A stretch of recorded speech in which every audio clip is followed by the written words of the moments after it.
This portion of the news is brought to you by Inspiration Senior Living, where we provide affordable elegance to Pahrump area seniors. Give us a call at 751-2300 and make an appointment to tour our community. Agitation and aggression are common in patients with Alzheimer's dementia and are a source of stress and distress for caregivers. Patients may shout, curse, or even become violent. Currently available medications have lots of side effects and are only modestly effective for treating agitation. A new study tested a combination of two existing medications and whether this would help control agitation in patients with Alzheimer's. This health tip is brought to you by Desert View Hospital and Mountain Valley Physicians Group. Don't put your health on hold. We have time for you. Call us to schedule your appointment. 775-751-7100. Lori Gabello is very familiar with hospitals and doctors' offices. Her father has Alzheimer's disease and her mother dementia, but it wasn't always that way. They were extremely active. They traveled a lot. They were extremely social. Now, in full-time care, both of Lori's parents have frequent bouts of agitation. When people do come in to help him with his showers or his daily care and stuff, he does get extremely agitated. She gets very upset and very agitated, no matter what it is, what they're serving for dinner, the fact that they play the same music over and over. These are the things that make caregiving so extremely difficult when there is a violent or aggressive reaction by the patient. Dr. Jeffrey Cummings from the Cleveland Clinic and co-authors recruited 220 patients with Alzheimer's dementia and agitation. During a preliminary 10-week trial, participants were randomly assigned to receive either the combination of dextromethorphan and quinidine or a placebo. The dextromethorphan-quinidine combination had a substantial effect in reducing agitation. It did so at a substantially greater rate than was experienced in the placebo group, and we showed that the drug was safe and effective. Dr. Cummings says there also appeared to be benefit for the caregivers of these patients. There was a reduction in the stress experienced for caregivers of the patients who were treated with the dextromethorphan-quinidine combination. Although caring for her parents is sometimes overwhelming, Lori takes comfort in knowing they have lived full lives. They didn't not do anything that they set their heart out to do that was on their bucket list. They did all of it. Catherine Dolph, The JAMA Report. Thanks so much, Catherine. The combination of these two medications is not yet available for patients. More studies are needed before the results can be presented to the FDA for approval. More than 1.5 million bicycles with front disc brakes and quick-release levers are being recalled because they could cause crashes. The recall involves 13 manufacturers and distributors and covers 17 brands. An issue with the bike's front wheel hub could cause the front wheel to come to a sudden stop or separate from the bike, causing the rider to crash. There have been 3 incidents reported, including one that broke the finger of the bike rider. Bicycle stores nationwide sold the bikes from 1998 through this year. Consumers can get free installation of the new quick release. All the bikes affected cost between $200 and $10,000 and were created by Diamondback, Rally, Breezer, Fuji, SE, Cannondale, GT, Felt, Jamis, Giant, Haro, Norco, Access, Cevia Cycles, Navara, Ridley, and Specialized. The companies involved have set up a site with more information on the recall at quickreleaserecall.com. There's a special training session for those who would like to help children in the foster care system this weekend. I recruit for all 15 counties outside of Clark and Washoe, and every single one of those counties is in desperate need for foster homes, especially the more rural our communities are, the more in need for foster homes there in order to keep kids that get taken into custody in their communities as opposed to having to put them in a different community because there wasn't a foster home. And that is something that is can be traumatic for the children to be taken out of their home, first of all, and be transferred somewhere else where they're not in familiar surroundings, right?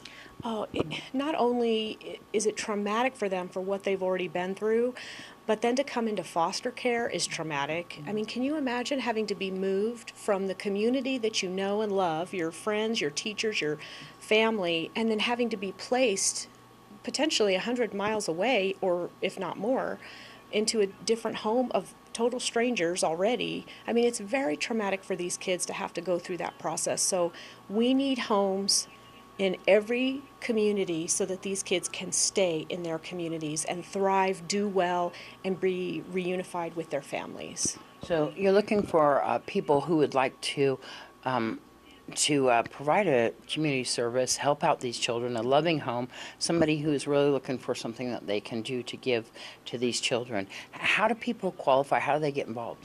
Well, they would need to call me at 888-423-2659. That comes directly to my desk. I can answer all the questions that they may have, tell them about the licensing process. I'm the one that kind of walks them through that process until the actual home study is completed.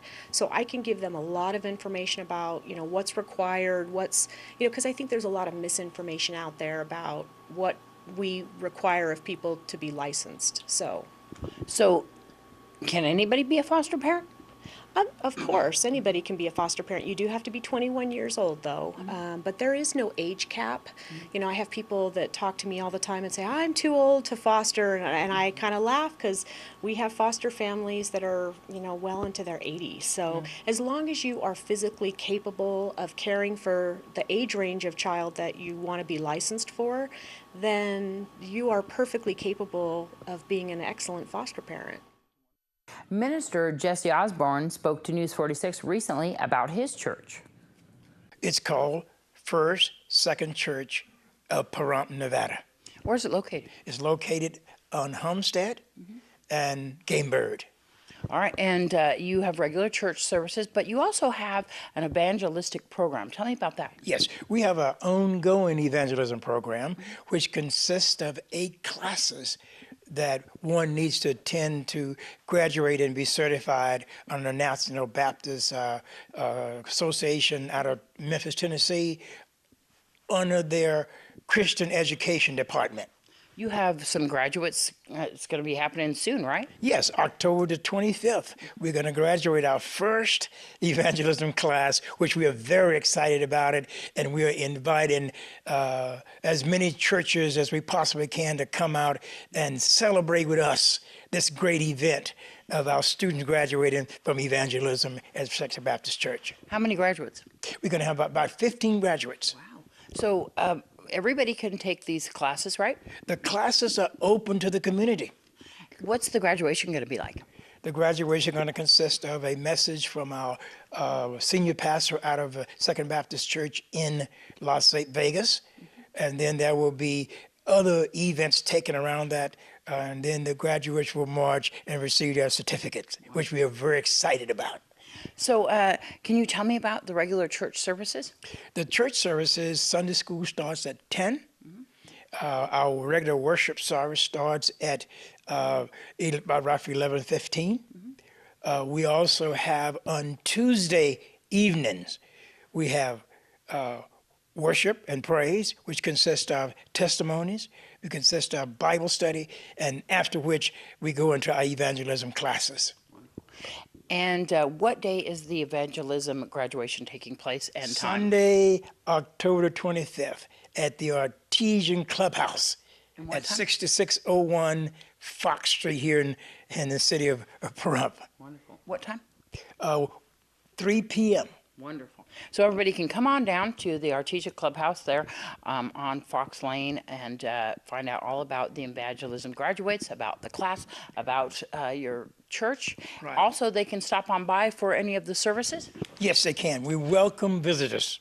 And once again, what's the address and phone number?